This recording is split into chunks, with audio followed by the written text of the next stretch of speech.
প্রথম টি-টোয়েন্টিতে ৭ উইকেট আর দ্বিতীয় ম্যাচে ৮ রানে জয়। দারুণ ছন্দে আছে বাংলাদেশ। লিটন দাসের নেতৃত্বে আজ মাঠে নামছে বাংলাদেশ। সন্ধ্যা ৬টায় মিরপুরে শুরু হবে সিরিজের তৃতীয় ও শেষ টি-টোয়েন্টি। জয় পেলে ইতিহাস। পাকিস্তানের বিপক্ষে প্রথমবারের মতো হোয়াইট ওয়াশের হাতছানি টাইগারদের সামনে। তারা কি সহজে হার মানবে? লাহোরে সিরিজ জয়ের রেশ এখনও রয়ে গেছে পাকিস্তান দলে। তাই হোয়াইট ওয়াশ ঠেকাতে আজ সবটুকু ঢেলে দিতে প্রস্তুত তারা। সম্মান রক্ষার ম্যাচে জয় ছাড়া কিছুই ভাবছে না ফকররা।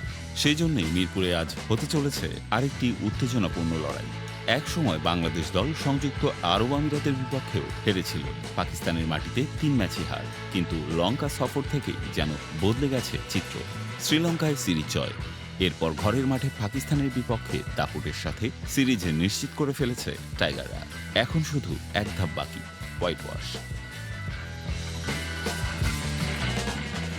তবে খেলার উত্তাপের পাশাপাশি মিরপুরের উইকেট নিয়ে চলছে বিস্তর আলোচনা। বিপিএলে যেখানে রান পাওয়া যাচ্ছিল সহজে, এই সিরিজে তেমন কিছুই দেখা যাচ্ছে না। পাকিস্তানের খেলোয়াড় থেকে শুরু করে কোচ পর্যন্ত অভিযোগ তুলেছেন উইকেট নিয়ে। বিশেষ করে মাইক হাসান প্রশ্ন তুলেছেন, ২০২৬ বিশ্বকাপের প্রস্তুতি যদি এই সিরিজ হয়, তাহলে কম রানের উইকেট নিয়ে আদৌ কি লাভ? এদিকে সাবেক অনেক তারকা ক্রিকেটার আবার বলছেন ভিন্ন কথা। শোয়েব আখতার, রমিজ রাজা, বাসিদ আলীরা মনে করছেন, উইকেট যেমনই হোক, আন্তর্জাতিক ক্রিকেটে মানিয়ে নিতেই হবে। সেটাই বড় দলের পরিচয়।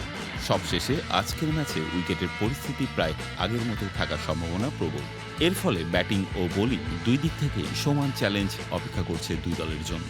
আজকের লড়াইয়ে শেষ হাসি কারা হাসবে, বাংলাদেশ নাকি পাকিস্তান? ইতিহাস গড়ার সুযোগ পেয়ে টাইগাররা কি সেটা কাজে লাগাতে পারবে?